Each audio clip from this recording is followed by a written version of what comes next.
Bismillahirrahmanirrahim. Assalamu alaikum dear students. Today we are going to study another interesting topic which is logic gates. Logic gates के topic को दो हिस्सों में divide किया है. पहले हिस्से में आप 3 बेसिक लॉजिक गेट्स और उनसे बनने वाले 2 यूनिवर्सल गेट्स पढ़ेंगे और नेक्स्ट पार्ट में आप एक्सक्लूसिव लॉजिक गेट्स को स्टडी करेंगे.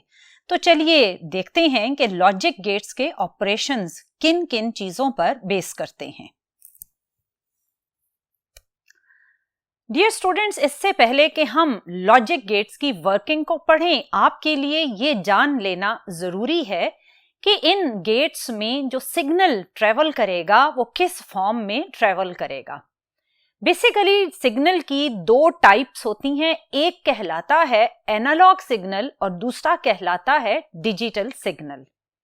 पहले हम देखते हैं कि एनालॉग सिग्नल्स किन क्वांटिटी से रिलेटेड हैं. एनालॉग सिग्नल्स डियर स्टूडेंट्स आपकी डेली लाइफ में मौजूद वो क्वांटिटीज जो टाइम के साथ साथ ग्रेजुअली या तो इंक्रीज हो रही हैं या डिक्रीज हो रही हैं, या आप सिंपली यूं कहेंगे those quantities which are gradually changing with time, they are called analog quantities. For example, आपसे कहा जाए कि आप 24 आवर्स का टेम्परेचर नोट डाउन करें, तो क्या टेम्परेचर की जस्ट एक ही वैल्यू आएगी? नहीं, ऐसा नहीं होगा. टेम्परेचर अगर आपने मॉर्निंग से डे टाइम तक का नोट डाउन किया तो आप इसमें ग्रेजुअल इंक्रीज नोट करेंगे, और फिर डे टाइम से जब आप नाइट टाइम का टेम्परेचर नोट डाउन करेंगे तो इसमें ग्रेजुअली डिक्रीज आएगा. सो टेम्परेचर मेजरमेंट अगर आप एक ग्राफ की फॉर्म में ड्रॉ करें तो उसका ग्राफ कुछ इस तरह का होगा. इट मीन्स के टेम्परेचर एक ऐसी क्वांटिटी है जो टाइम के साथ साथ इंक्रीज या डिक्रीज होता रहता है. ऐसी क्वांटिटी को जो टाइम के साथ ग्रेजुअली चेंज हो रही हो, इसे मैंने आपको कहा कि हम एनालॉग क्वांटिटी कहते हैं. क्योंकि अगर आपसे कहा जाए कि टेम्परेचर 30 से ड्रॉप करें 10 डिग्री तक, तो क्या आप एकदम 30 से 10 पर आ जाएंगे? नहीं, आप 30 से 29, 28, 25, देन 20, देन 10 की तरफ जाएंगे. इट मीन्स के टेम्परेचर का जो फॉल है वो एक ग्रेजुअल चेंज है, और इस ग्रेजुअल चेंज को आप एनालॉग क्वांटिटीज की फॉर्म में डिस्प्ले करते हैं. सो सिमिलरली अगर आप प्रेशर चेंजेस नोट करें तो वो भी एनालॉग क्वांटिटीज में ही आएंगी. और अगर आप साउंड वेव की प्रोपेगेशन देखें, चाहे रेडियो वेव्स की फॉर्म में देखें या टेलीफोन सिग्नल्स की फॉर्म में देखें, तो साउंड वेव्स के सिग्नल एनालॉग सिग्नल्स की फॉर्म में मूव करते हैं. क्योंकि साउंड के जो फ्रीक्वेंसी है वो 20 हर्ट्ज से 20 किलो हर्ट्ज की एक रेंज के बीच में आती है, और साउंड वेव का सिग्नल इस रेंज में कोई भी वैल्यू कैरी कर सकता है.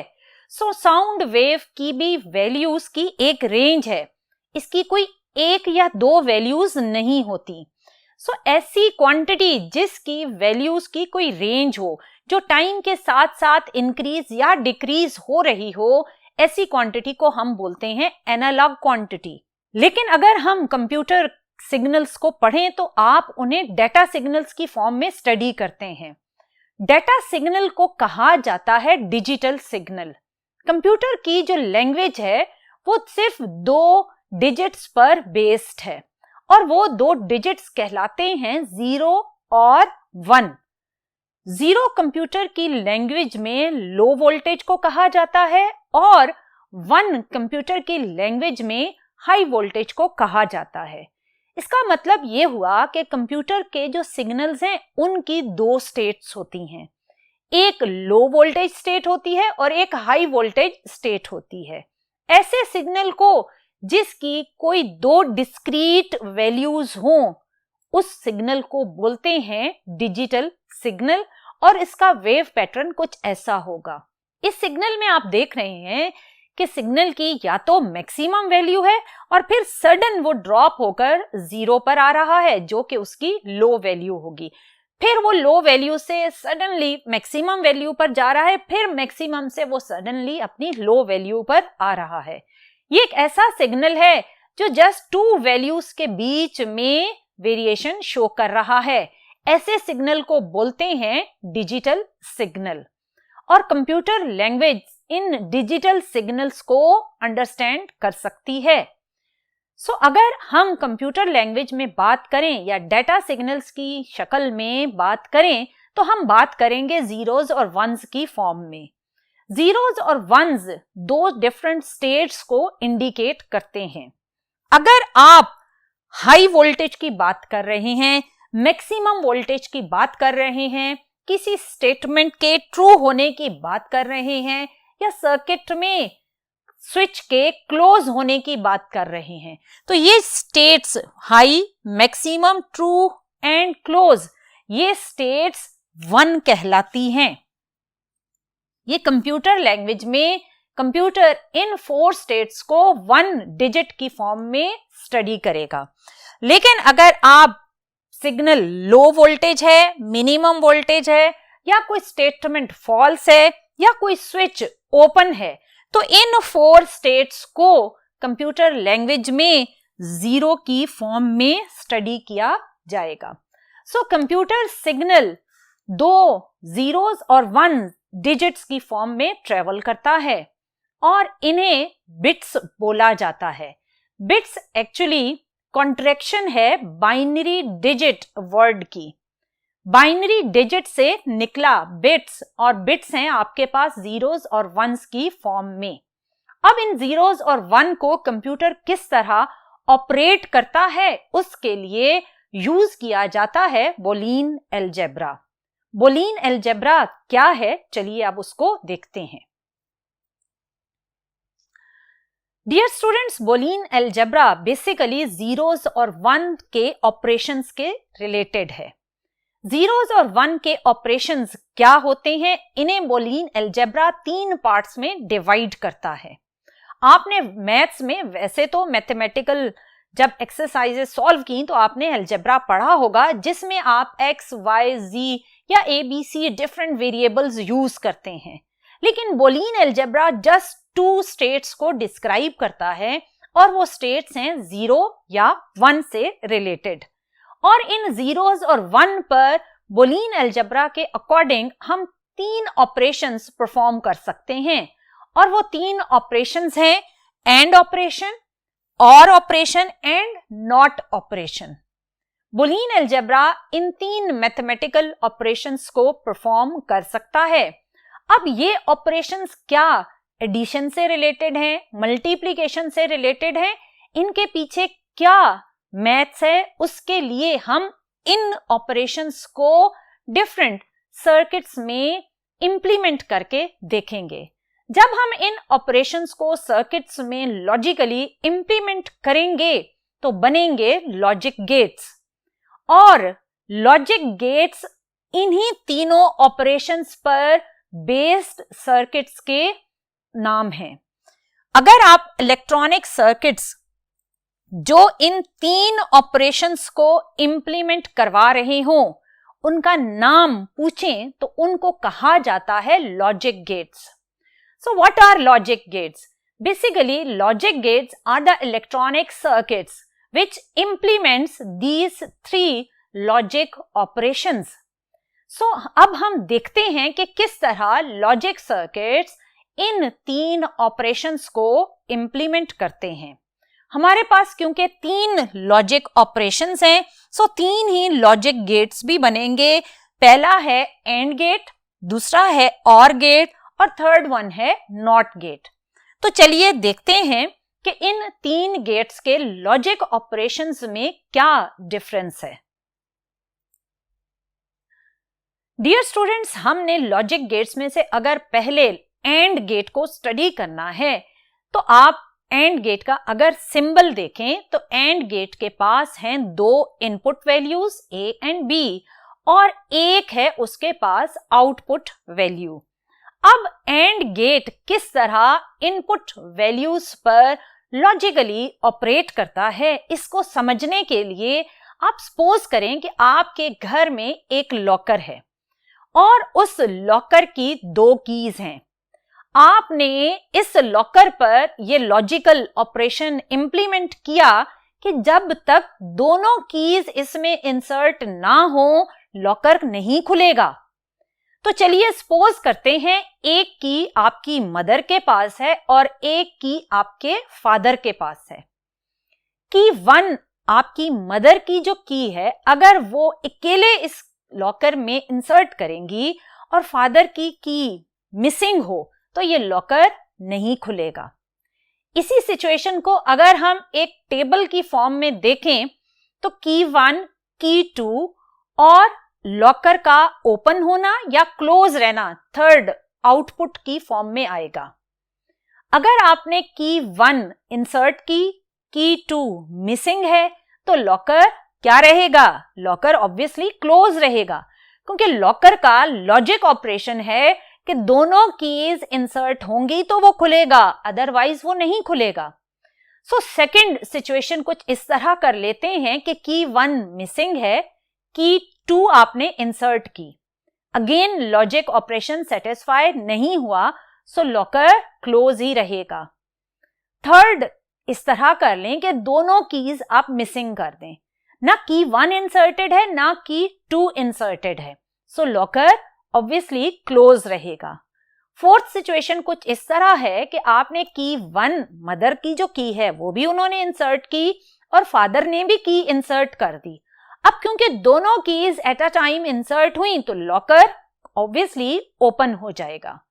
सो इन 4 सिचुएशंस को जिन्हें आप एक लॉजिकल ऑपरेशन के अकॉर्डिंग देख रहे हैं, जब आपने टेबल की फॉर्म में देखा तो आपने देखा कि पहली 3 सिचुएशंस में लॉकर क्लोज ही रहा, विच मीन्स क्लोज को आपने 0 कहा था और ओपन को आप 1 कहते हैं। सो आपके पास पहली 3 सिचुएशंस में लॉकर क्लोज होने की वजह से आउटपुट 0, 0 और 0 ही रही। लेकिन फोर्थ सिचुएशन में क्योंकि लॉकर ओपन हो गया था और ओपन होना कंप्यूटर की लैंग्वेज में 1 होता है, सो लॉकर का ओपन होना 1 से इंडिकेट किया जाएगा। तो आपका लॉजिक ऑपरेशंस का टेबल कुछ इस फॉर्म का बनेगा और ये टेबल एग्जैक्टली एंड ऑपरेशन से ही लिंक करता है।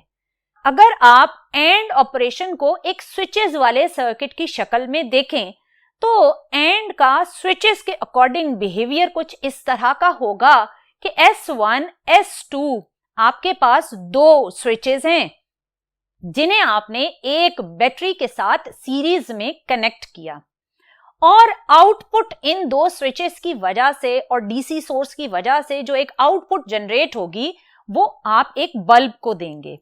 सो बल्ब का ऑन या ऑफ होना डिपेंड कर रहा है स्विच S1 और S2 के लॉजिक बिहेवियर पर। सो अगर हम इस पूरे सर्किट को एंड ऑपरेशन के अकॉर्डिंग देखें तो ये कुछ इस तरह का बिहेवियर होगा। अगर S1 क्लोज है, S2 ओपन है, तो आप बताएं क्या बल्ब ऑन होगा? क्या आपका सर्किट कंप्लीट है? नो, आपका सर्किट कंप्लीट नहीं है क्योंकि S2 ओपन है और S2 की वजह से करंट सर्किट में फ्लो नहीं करेगा और बल्ब ऑफ रहेगा। हम साथ ही साथ इसका टेबल भी ड्रॉ करते जाएंगे S1, S2 और बल्ब के बिहेवियर से रिलेटेड। अब अगर आप S1 ओपन कर दें, S2 क्लोज कर दें, तो क्या होगा? आपका बल्ब ग्लो करेगा क्या? नहीं, अगेन बल्ब ऑफ ही रहेगा क्योंकि S1 की वजह से अब करंट फ्लो नहीं करेगा। अब अगर आप थर्ड सिचुएशन इस तरह कुछ देखें कि S1 भी ओपन कर दें, S2 भी ओपन कर दें, अब तो बिल्कुल ऑब्वियस है कि बल्ब ऑन नहीं होगा, बल्ब ऑफ ही रहेगा क्योंकि S1, S2 दोनों ही करंट को फ्लो नहीं करवा रहे और ये सीरीज में कनेक्टेड हैं, सो बल्ब ऑफ रहा। अब हम फोर्थ लॉजिक ऑपरेशन अगर लगाएं तो वो कुछ इस तरह होगा कि S1 भी आप क्लोज कर दें, S2 भी क्लोज कर दें, and it is obvious कि now the circuit is complete and current will flow and the bulb is switched on. So आपने देखा कि किस तरह स्विचेस को सीरीज में कनेक्ट करने से आप लॉजिकली बल्ब का ऑन या ऑफ होना कंट्रोल कर सकते हैं। अगर आप इसका टेबल देखें तो आप टेबल बिल्कुल वैसा ही पाएंगे जैसा आपने लॉकर के केस में की 1 और की 2 के लॉजिक ऑपरेशन का टेबल ड्रॉ किया था। ये दोनों सिचुएशंस बेसिकली एंड गेट की लॉजिक बिहेवियर को डिस्क्राइब करती हैं। अगर आप एंड गेट की सिंबॉलिक फॉर्म देखें तो ये है इनपुट A, इनपुट B और ये है आउटपुट X।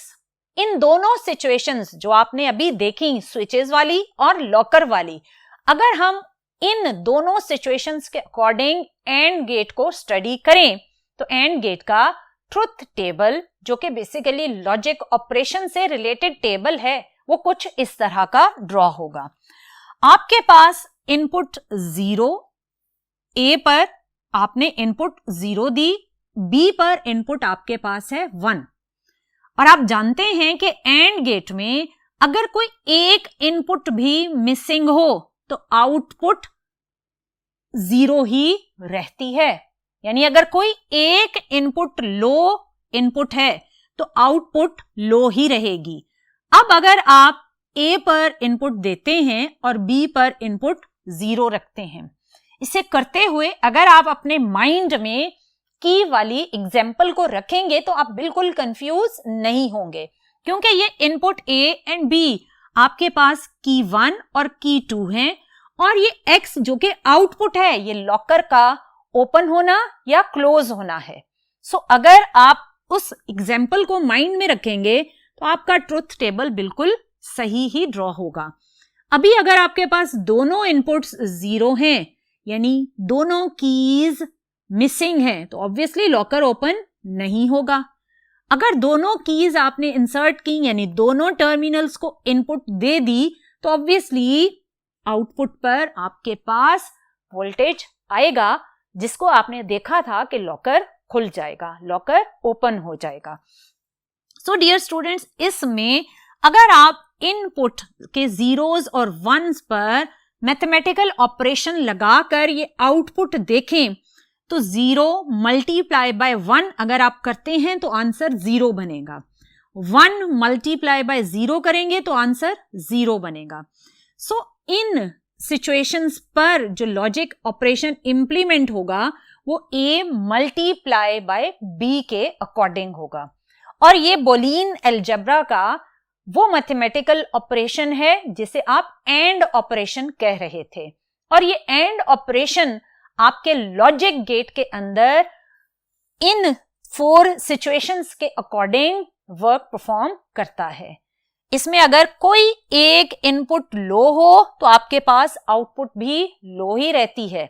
इसकी रिक्वायरमेंट ये है कि दोनों इनपुट्स हाई लेवल या हाई वोल्टेज के अकॉर्डिंग बिहेव करेंगी तो आपको आउटपुट मिलेगा। सो डियर स्टूडेंट्स, ये तो था आपके पास एंड गेट का लॉजिकल बिहेवियर। अगर आपने इन्हीं लॉजिकल ऑपरेशंस को और गेट के अकॉर्डिंग देखना है तो और गेट का सिंबल कुछ इस तरह का होगा। आप देख रहे हैं कि और गेट की जो शेप है वो थोड़ी सी कर्व्ड शेप है, जबकि एंड गेट एक प्योर डी की तरह का था। यहां पर कर्व्ड शेप है और 2 इनपुट्स A एंड B हैं और आउटपुट आपके पास X है। यहां देखते हैं कि किस तरह आपने लॉजिकली इनपुट्स को आउटपुट के साथ लिंक किया। इस और गेट के लॉजिक ऑपरेशन को समझने से पहले आप थोड़ी एक डेली लाइफ से एग्जाम्पल देखें। लेट्स सपोज आपके घर के 2 गेट्स हैं, गेट 1 एंड गेट 2, और आपने अलार्म सिक्योरिटी के लिए इस तरह अटैच किए कि अगर किसी एक गेट से भी रात के वक्त कोई भी एंटर हो किसी भी गेट से तो अलार्म एक्टिवेट हो जाए, क्योंकि किसी एक गेट से भी एंटर होना एक अलार्मिंग सिचुएशन है। सो अलार्म को किसी भी एक गेट से अगर कोई एंटर होता है तो अलार्म को एक्टिवेट होना चाहिए।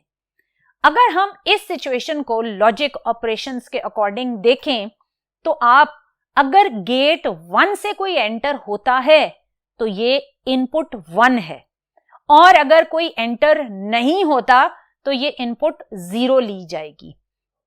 सो चलिए अब गेट 1 और गेट 2 पर इनपुट सिचुएशंस के अकॉर्डिंग देखते हैं कि अलार्म कैसे एक्टिवेट होगा। हमने जो लॉजिक ऑपरेशंस के अकॉर्डिंग टेबल ड्रॉ करना है वो कुछ इस तरह करेंगे कि gate 1, gate 2 and alarm activation. अगर गेट 1 से कोई भी एंटर नहीं हुआ तो ये 0 रहेगा। गेट 2 से कोई भी अगर एंटर होता है तो ये 1 हो जाएगा। और आपने क्या लॉजिक लगाया था? आपका लॉजिक ये था कि किसी भी गेट से अगर कोई एंटर हो तो अलार्म एक्टिवेट हो जाए, आपको पता चल जाए। सो जैसे ही गेट 2 से कोई एंटर होगा तो अलार्म एक्टिवेट होना है, अलार्म ने ऑन होना है। सो अलार्म का ऑन होना 1 कहलाएगा। सो गेट 1 0, गेट 2 1 और अलार्म एक्टिवेट हो गया तो वो भी क्या होगा? 1। सो अब अगर हम दूसरी सिचुएशन लें जिसमें गेट 1 से कोई एंटर हो और गेट 2 से कोई भी एंटर ना हो, अगेन वो सिचुएशन है जिस पे आपको अलर्ट मिलना चाहिए। सो इस सिचुएशन में भी अलार्म एक्टिवेट होगा और आपको आउटपुट या अलार्म एक्टिवेशन 1 मिलेगी। थर्ड सिचुएशन कुछ इस तरह करते हैं कि दोनों गेट्स में से एंटर करवा देते हैं। सो गेट 1 पर भी इनपुट 1 है, गेट 2 पर भी इनपुट 1 है। सो ऑब्वियसली अलार्म एक्टिवेट होगा और आपको अलर्ट मिलेगा। सो इनपुट 1 के लिए अलार्म की वैल्यू भी 1 ही होगी। सो आपने इन 3 लॉजिक ऑपरेशंस में देखा कि कैसे गेट 1 या गेट 2 में से अगर कोई एक भी गेट से एंटर हुआ तो अलार्म एक्टिवेट होगा और आप अलर्ट हो जाएंगे। और ऑब्वियसली अगर दोनों गेट्स में से कोई एंटर होता है तो ये ज्यादा अलार्मिंग सिचुएशन है और अलार्म को जरूर एक्टिवेट होना चाहिए। सो ये 3 सिचुएशंस तो वो थी जिनमें अलार्म एक्टिवेट होगा।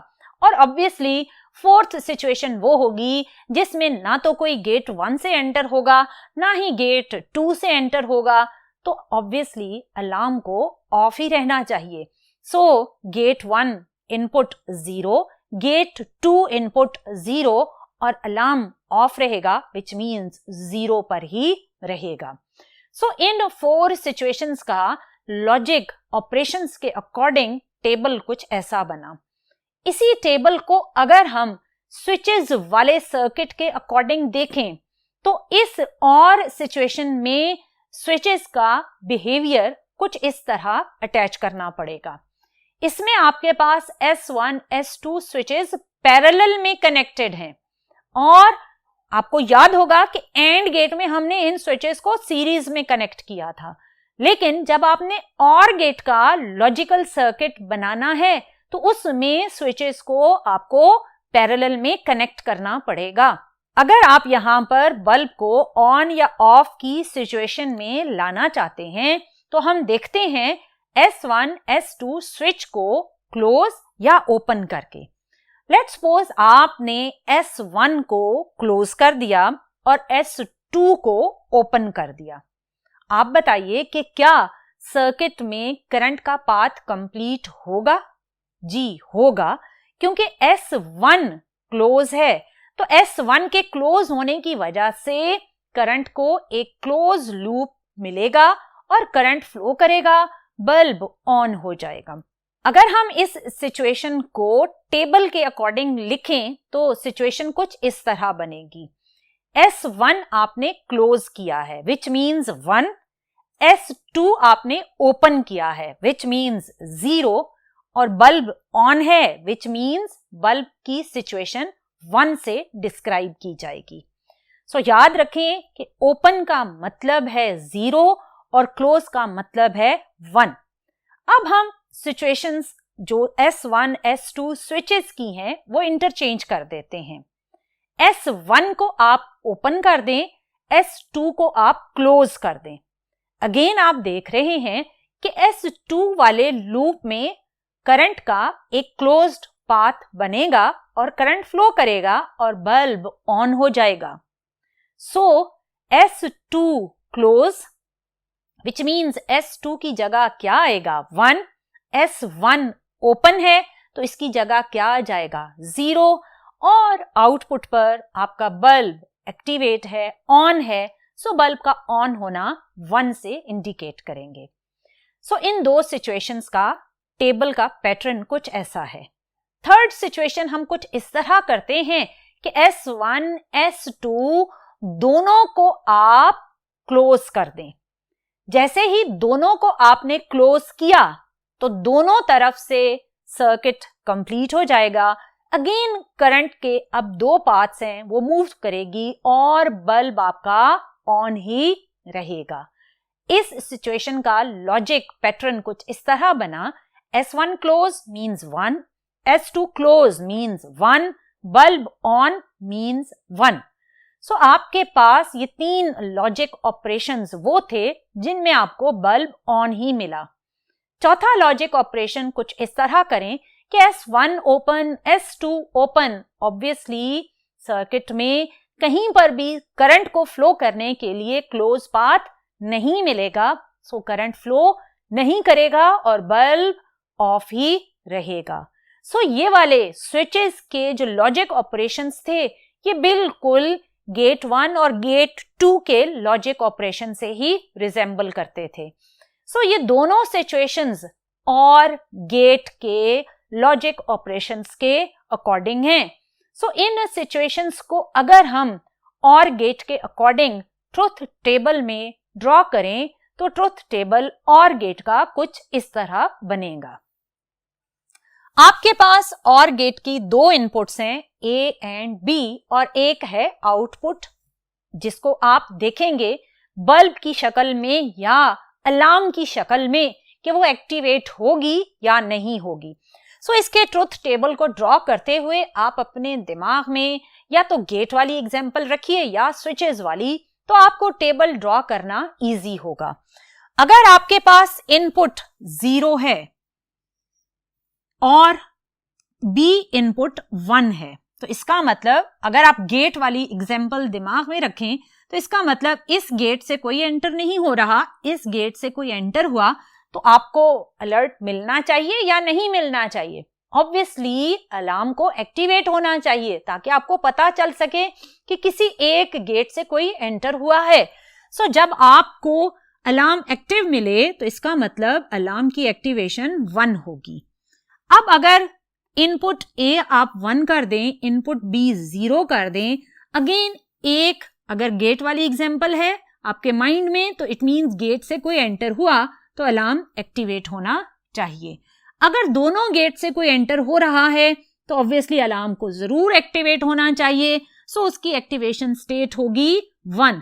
अगर दोनों गेट्स में से कोई एंटर नहीं हो रहा यानी दोनों इनपुट्स आपके पास 0 हैं तो ऑब्वियसली अलार्म को ऑफ ही रहना चाहिए।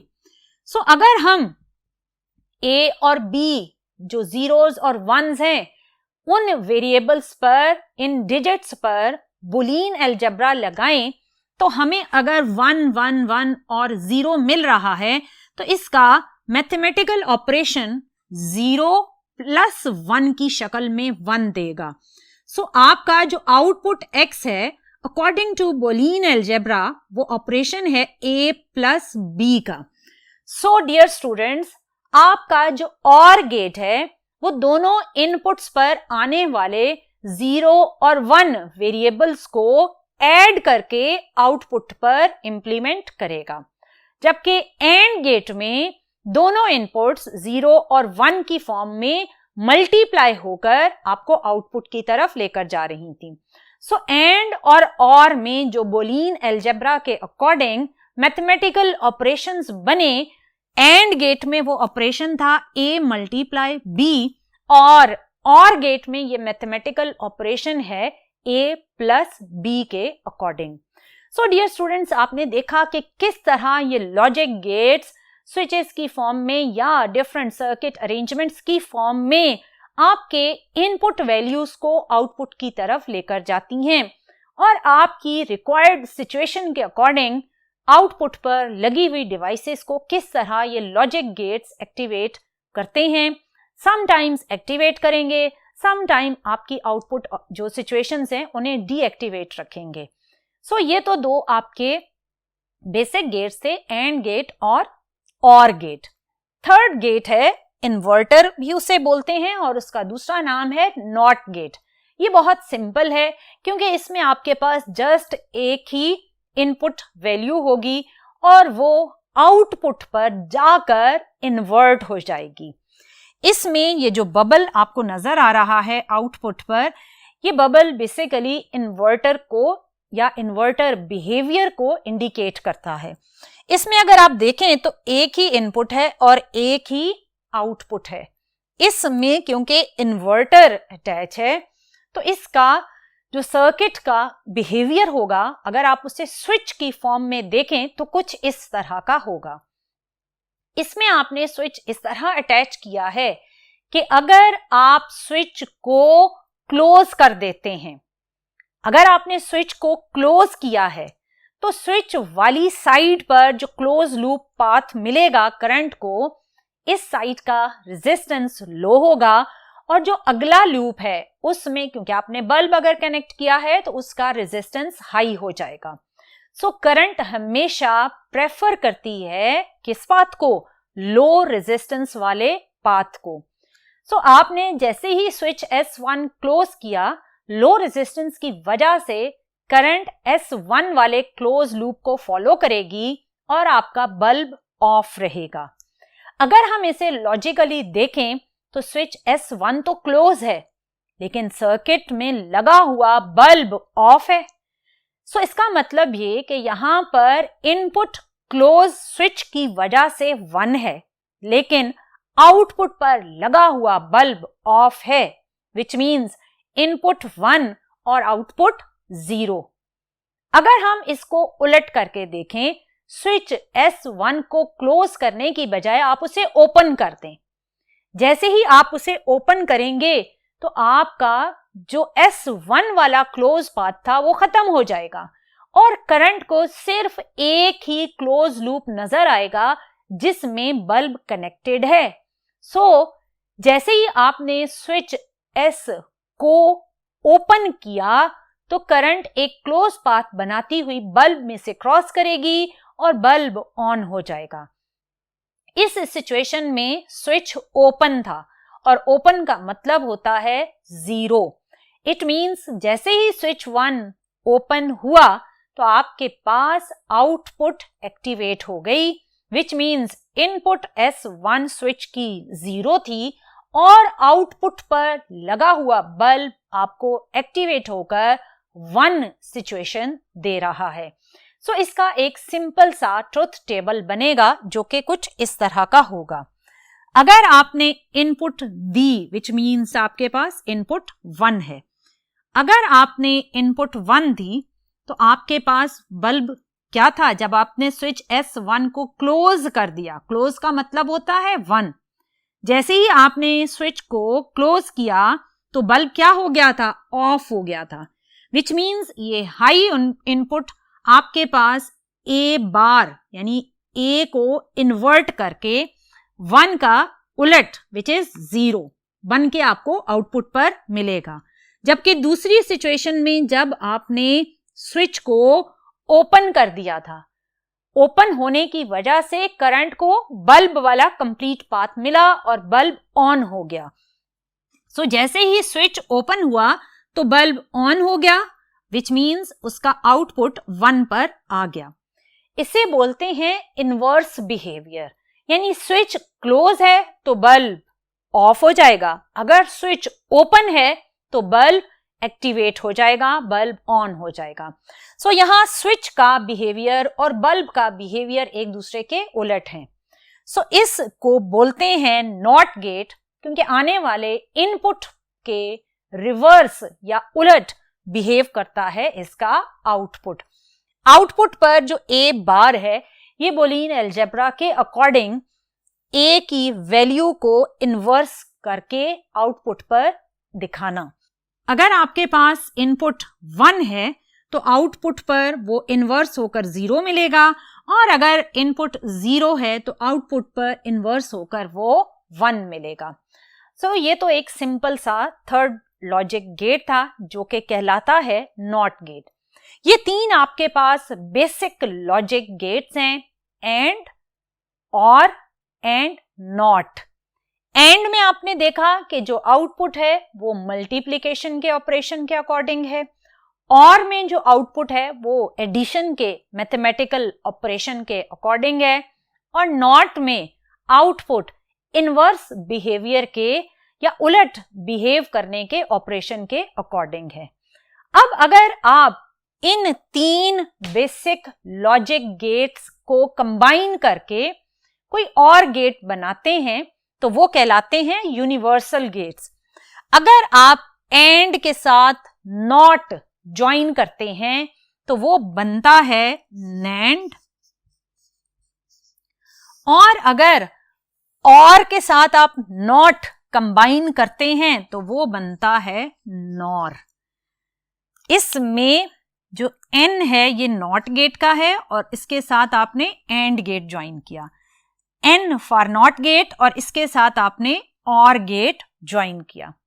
तो अब हम नेक्स्ट ये देखते हैं कि जैसे ही आपने नॉट और एंड को कंबाइन किया तो जो नैंड गेट बनेगा इसका लॉजिकल ऑपरेशन किस तरह का होगा, और जैसे ही आप और को नॉट के साथ ज्वाइन करेंगे तो इन दोनों के कॉम्बिनेशन से जो गेट बनेगा उसका लॉजिकल बिहेवियर या लॉजिकल ऑपरेशंस किस तरह के होंगे। तो चलिए अब इनका कॉम्बिनेशन देखते हैं जिन्हें हम यूनिवर्सल गेट्स कहते हैं। डियर स्टूडेंट्स, अब देखते हैं कि एंड गेट और नॉट गेट को आपस में अगर हम कंबाइन कर दें तो जो नैंड गेट बनेगा उसका लॉजिकल ऑपरेशन किस तरह होगा। इसमें लॉजिकल ऑपरेशन देखने से पहले आप सपोज करें कि आप एक जापानीज कार में बैठे हैं। जापानीज कार में मोस्टली ये कंडीशन होती है कि ड्राइविंग सीट और साथ सेकंड सीट पर जो भी बैठा है दोनों की सीट बेल्ट क्लोज होनी चाहिए, अदरवाइज अलार्म एक्टिवेट रहता है। जो मोस्टली गाड़ियों में सिर्फ ड्राइविंग सीट से ही लिंक्ड अलार्म होता है, लेकिन जापानीज कार में दोनों जो फ्रंट सीट और ड्राइविंग सीट दोनों सीट्स की सीट बेल्ट क्लोज होने पर ही अलार्म ऑफ होता है। सो इसके अकॉर्डिंग अगर हम लॉजिकल ऑपरेशन सीट बेल्ट को लिंक करके बनाएं तो कुछ इस तरह बनेंगे। अगर ड्राइवर की सीट को आप सीट 1 कर दें और दूसरी जो सेकंड सीटर है उसे आप सीट 2 कर दें। अब हम देखते हैं कि S1 अगर क्लोज है लेकिन S2 ओपन है, यानी आपने सीट बेल्ट क्लोज नहीं की, तो ऑब्वियसली अलार्म एक्टिवेट होगा और आपको इंडिकेशन देता रहेगा कि सीट बेल्ट क्लोज कर लें। सो इस सिचुएशन में S1 जो कि ड्राइवर की सीट है, इसमें आपके पास क्लोज होने की वजह से इनपुट 1 होगा, जबकि दूसरी सीट पर ओपन सीट बेल्ट की वजह से इनपुट 0 होगा। सो इस सिचुएशन में अलार्म एक्टिवेट रहा, यानी आउटपुट आपके पास 1 होगी। अब सिचुएशन उलट देते हैं। ड्राइवर की सीट बेल्ट ओपन है जबकि सेकंड सीटर की सीट बेल्ट क्लोज है। अब क्या होगा कि ड्राइवर की सीट बेल्ट ओपन होने की वजह से इनपुट 0 हो जाएगा और सेकंड सीटर की सीट बेल्ट क्लोज होने की वजह से इनपुट 1 हो जाएगा। अगेन क्या है, एक सीट बेल्ट ओपन है, सो अलार्म एक्टिवेट ही रहेगा और आपको सिग्नल देगा कि सीट बेल्ट क्लोज कर लें। थर्ड सिचुएशन कुछ इस तरह करें कि दोनों सीट बेल्ट्स ओपन कर दें। जैसे ही दोनों सीट बेल्ट्स ओपन हुई तो अलार्म ऑब्वियसली एक्टिव मोड में ही रहेगा और आपको सिग्नल देगा कि सीट बेल्ट्स क्लोज कर लें। क्योंकि दोनों सीट बेल्ट्स ओपन थी, सो इनपुट्स दोनों 0 ही रहेंगी, लेकिन अलार्म एक्टिवेट था तो आउटपुट आपके पास 1 रहेगी। फोर्थ सिचुएशन इस तरह करें कि दोनों सीट बेल्ट्स क्लोज कर लें। जैसे ही S1 S2 क्लोज हुई तो अलार्म ऑब्वियसली ऑफ हो जाएगा, क्योंकि अभी दोनों सीट बेल्ट्स क्लोज हो गई हैं। सो इसमें जैसे ही दोनों इनपुट्स आपके पास क्लोज होने की वजह से 1 हुई तो आउटपुट पर अलार्म ऑफ हो गया, यानी आउटपुट आपके पास 0 हो गई। इन सिचुएशंस का जो टेबल बना, अगर आप उसे एंड गेट के टेबल के साथ कंपेयर करें तो बिल्कुल आपको इसमें आउटपुट का बिहेवियर एंड गेट के आउटपुट के बिहेवियर से उलट मिलेगा। एंड गेट में जहां आपको आउटपुट 1 मिल रही थी, नैंड गेट में वो 0 हो जाएगी। एंड गेट में जहां आउटपुट 0 थी, नैंड गेट में वो 1 हो जाएगी, क्योंकि NAND gate exact and gate की आउटपुट वैल्यूज को उलटकर इन्वर्ट करके आपको दिखाता है। सो इस सिचुएशन को अगर आप नैंड गेट के लॉजिकल इनपुट और आउटपुट पर इंप्लीमेंट करें तो लॉजिकल ऑपरेशंस के according truth table of NAND gate कुछ इस तरह ड्रॉ होगा। आपके पास 2 इनपुट्स हैं और एक आउटपुट है। आपके पास इनपुट अगर 0 है A पर और B पर 1 है। इसको ड्रॉ करते हुए आप अपने दिमाग में सीट बेल्ट वाली एग्जाम्पल रखेंगे तो आपको बहुत हेल्प होगी, क्योंकि एक सीट बेल्ट ओपन है तो अलार्म ने एक्टिवेट रहकर आपको सिग्नल देना है। अलार्म एक्टिवेट है मींस ऑन है, विच मींस आउटपुट 1 होगी। अगर आप A पर मिलने वाला इनपुट 1 कर दें, B पर 0 कर दें, तो इस सिचुएशन में अगेन एक सीट बेल्ट ओपन है, जिसका मतलब अलार्म ऑन रहेगा और आपको सिग्नल मिलेगा।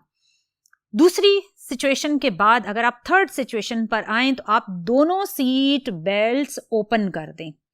जैसे ही आप दोनों सीट बेल्ट्स ओपन करेंगे, ऑब्वियसली अलार्म एक्टिवेट रहेगा और आपको सिग्नल देगा कि सीट बेल्ट्स क्लोज कर लें।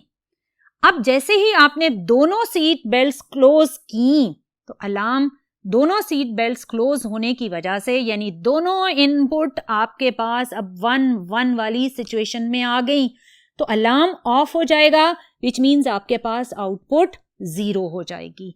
इसमें अगर आप बोलियन अलजेब्रा के अकॉर्डिंग मैथमेटिकल ऑपरेशन लगाएं तो 0 और 1 मल्टीप्लाई हुए तो आपके पास 0 मल्टीप्लाई 1 का आंसर क्या होगा? 0। लेकिन इसके ऊपर ये बार का साइन है जो कि ये इंडिकेट कर रहा है कि जो भी आपका यहां आंसर आएगा उसको आपने इन्वर्ट कर देना है, उलट देना है। सो 0 को जैसे ही आप इन्वर्ट करेंगे तो वो 1 बन जाएगा। सो 0 मल्टीप्लाई 1 यानी ये दोनों इनपुट्स मल्टीप्लाई होने के बाद जो आंसर जनरेट करेंगी उसे आपने इन्वर्ट करके आउटपुट पर लिखना है। सो 0 मल्टीप्लाई 1 0 इन्वर्ट होकर 1, 1 मल्टीप्लाई 0 आंसर ऑब्वियसली 0 आएगा लेकिन इन्वर्ट होकर 1 हो जाएगा। 0 को आपने 0 के साथ मल्टीप्लाई किया, आंसर 0 होगा, लेकिन आपने उसको इन्वर्ट कर दिया तो वो 1 बन जाएगा। 1 मल्टीप्लाई 1 आंसर क्या बनेगा? 1 बनेगा, लेकिन आप जैसे ही 1 को इन्वर्ट करेंगे तो वो आपकी आउटपुट को 0 बना देगा।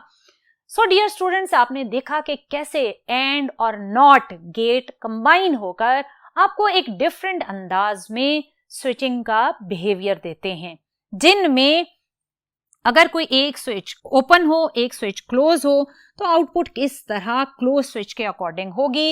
यानी ये एक डिफरेंट अंदाज में आपको लॉजिकल ऑपरेशंस परफॉर्म करके दिखाता है। सो ये था आपके पास एंड और नॉट गेट का कॉम्बिनेशन, जिसमें एंड गेट के बिहेवियर को इन्वर्ट करके आप लॉजिकली देख सकते हैं। अब हम देखते हैं कि किस तरह आप और नॉट गेट को आपस में कंबाइन करें तो नॉर गेट की वर्किंग किस तरह लॉजिकली ऑपरेट करेगी। तो चलिए देखते हैं। डियर स्टूडेंट्स, नॉर गेट का जो सिंबल है वो कुछ इस तरह होगा। इस सिंबल में अगेन आपको 2 इनपुट्स नजर आ रही हैं और एक आउटपुट है, लेकिन आउटपुट पर जो बबल का साइन है अगेन वो इंडिकेट ये कर रहा है कि जो और गेट आपको आउटपुट देगा उसको इन्वर्ट करके आपको आउटपुट पर ये गेट दिखाएगा। इस गेट की वर्किंग को समझने के लिए आप सपोज करें कि आपके घर में जो इलेक्ट्रिसिटी सप्लाई है वो 2 फेज की फॉर्म में है, यानी एक फेज 1 आ रहा है और एक फेज 2 आ रहा है, और इन 2 फेज के साथ आपने यूपीएस भी अटैच किया हुआ है। लेकिन कंडीशन कुछ इस तरह से है कि अगर दोनों फेज बंद हो जाएं, बाय चांस दोनों फेज अगर ऑफ हो जाएं तो ही यूपीएस एक्टिवेट हो। अदरवाइज अगर कोई एक फेज आ रहा है और एक फेज ऑफ हो जाता है तो यूपीएस को एक्टिवेट होने की जरूरत नहीं है। मैं सिचुएशन को रिपीट कर देती हूं कि आपके घर में 2 फेज सप्लाई है, एक फेज 1 आ रहा है और फिर एक और फेज 2 आ रहा है।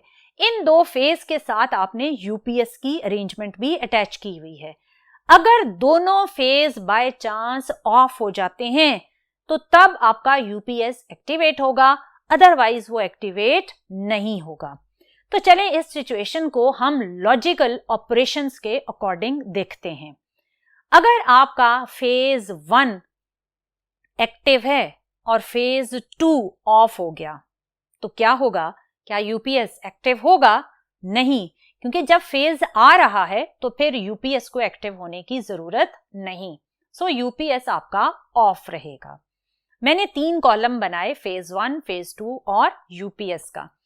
फेज 1 अभी एक्टिव है, फेज 2 इनएक्टिव है, सो यूपीएस भी इनएक्टिव ही रहेगा। अब दूसरी सिचुएशन ये है कि फेज 1 ऑफ हो गया, फेज 2 एक्टिव हो गया। अब अगेन जब फेज एक्टिव है तो यूपीएस को एक्टिव होने की जरूरत नहीं, सो यूपीएस आपका क्या रहेगा? ऑफ रहेगा।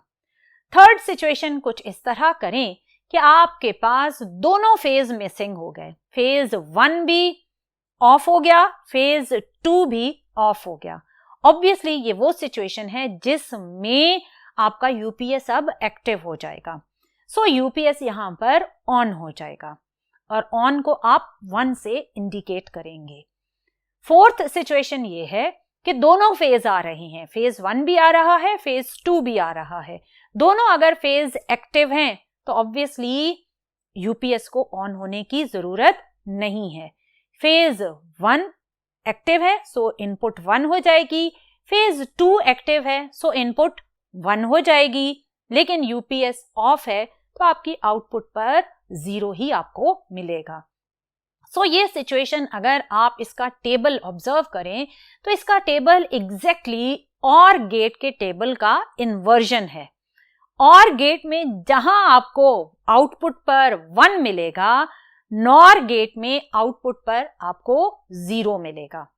और सेम इसी तरह जहां आपको OR गेट में 0 मिल रहा होगा, NOR गेट में आपको वहां 1 नजर आएगा। इस सिचुएशन को अगर हम लॉजिकली इंप्लीमेंट करें NOR गेट पर तो NOR गेट की इनपुट और आउटपुट का बिहेवियर कुछ इस तरह होगा। ये आपके पास NOR गेट का सिंबल है, आपके पास 2 इनपुट्स हैं A एंड B और ये बबल साइन इन दोनों इनपुट का जो और यहां पर आउटपुट देगा, ये बबल उस OR गेट की आउटपुट को इन्वर्ट कर देगा। सो देखते हैं कि अगर आपके पास इनपुट A पर 0 है, इनपुट B पर 1 है। अगेन इसे करते हुए अगर आप अपने माइंड में फेज 1, फेज 2 और यूपीएस की एग्जाम्पल को दिमाग में रखेंगे तो इसका लॉजिकल गेट बनाना आपके लिए बहुत ही आसान हो जाएगा। 0 और 1 में से अगर कोई एक भी इनपुट एक्टिव है तो आपके पास आउटपुट 0 ही रहेगी। अगर आप A पर इनपुट 1 दे देते हैं, B पर इनपुट 0, तो अगेन एक इनपुट आपके पास एक्टिव है तो आउटपुट आपकी 0 रहेगी। अगर आप इस आउटपुट को यूपीएस के अकॉर्डिंग कर रहे हैं तो आपको लिखने में कोई भी प्रॉब्लम नहीं होगा। अगर आपके पास दोनों फेज 1 और फेज 2 एक्टिव हैं, विच मीन्स आप इसे भी इनपुट दे रहे हैं, इसे भी इनपुट दे रहे हैं, तो यूपीएस आपका ऑफ ही रहेगा, यानी आउटपुट आपके पास 0 ही आएगी। अगर आप दोनों इनपुट्स को 0 कर देते हैं, विच मीन्स अगर आपके दिमाग में हो तो दोनों फेज को आप 0 कर रहे हैं, तो ऑब्वियसली जैसे ही ये दोनों इनपुट्स 0 हुई तो आउटपुट एक्टिवेट हो जाएगी और एक्टिवेशन को आप 1 से इंडिकेट करते हैं। अगर आप इसको बोलियन अलजेब्रा के अकॉर्डिंग देखें तो 0 + 1 आपके पास आंसर क्या आएगा? 1, यानी A + B जब आपने किया तो आपके पास आंसर 1 आया। A + B OR गेट की आउटपुट होती है, लेकिन क्योंकि ये NOR गेट है तो आउटपुट जो भी आएगी और गेट की, उसको ये नॉट गेट क्या करेगा, इन्वर्ट कर देगा। सो आपके पास 0 + 1 आउटपुट 1 और गेट ने दिया, लेकिन और गेट के इस 1 को इस इन्वर्टर ने इन्वर्ट करके 0 बना दिया। सो आपके पास A + B के ऊपर ये जो बार का साइन है, ये इन्वर्जन के बिहेवियर को इंडिकेट कर रहा है। सो 0 + 1 1 हुआ, लेकिन इन्वर्ट होकर वो अगेन क्या हो जाएगा, 0। सिमिलरली यहां पर भी 1 + 0, क्योंकि 1 होगा लेकिन इन्वर्ट होकर 0, 1 + 1 आपके पास 1 होगा, लेकिन इन्वर्ट होकर वो क्या हो जाएगा, 0 हो जाएगा। ये 0 + 0 ऑब्वियसली 0 होगा, लेकिन इन्वर्जन की वजह से ये क्या हो जाएगा, 1 हो जाएगा। सो डियर स्टूडेंट्स, आपने देखा कि किस तरह आप बेसिक लॉजिक गेट्स को आपस में कंबाइन करके यूनिवर्सल गेट्स, जिनके नाम हैं नैंड गेट और नॉर गेट, बनाएंगे। और ये दोनों गेट्स किस तरह एक इंटरेस्टिंग वे में आपके इनपुट सिग्नल्स को डिफरेंट लॉजिकल ऑपरेशंस के अकॉर्डिंग आउटपुट पर चेंज करते हैं। सो डियर स्टूडेंट्स, ये तो था बेसिक लॉजिक गेट्स और यूनिवर्सल गेट्स का बिहेवियर। आज के लिए इतना ही। नेक्स्ट लेक्चर में देखेंगे कि आप किस तरह इन डिफरेंट और एंड या नॉट गेट्स को कंबाइन करके एक्सक्लूसिव गेट्स, जिन्हें आप एक्सक्लूसिव लॉजिक गेट्स कहते हैं, बनाएंगे और उनकी जो मैथमेटिकल बूलियन अलजेब्रा के अकॉर्डिंग ऑपरेशंस बनेंगे, उनमें कौन कौन से लॉजिक्स आप यूज करेंगे और कैसे आप उसके ट्रुथ टेबल को ड्रॉ करेंगे। टिल देन, अल्लाह हाफिज।